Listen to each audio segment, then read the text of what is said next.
Sobrang excited kami no na finally nandito sa Philippines yung Women's Series and syempre first time din namin maglaro together na ni Ann.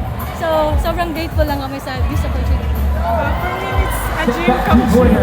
Kasi matagal na namin kasi naantay yung moment na to na magkasama na maglaro. So sobrang grateful lang namin sa opportunity na to. Siguro nagkaroon din kami ng confidence no na parang syempre highest level ng competition tapos nakalaban pa namin yung Team USA na kaka-champion lang. So parang sa amin napaka-big deal na yun na syempre parang once in a lifetime opportunity yun na makalaban sila. Yes. Yun yung parang magandang experience yun sa amin kasi highest USA yan eh. Tsaka syempre nilabas lang namin yung best talaga namin. Kumuha kami kung ano yung ma-learn namin dun against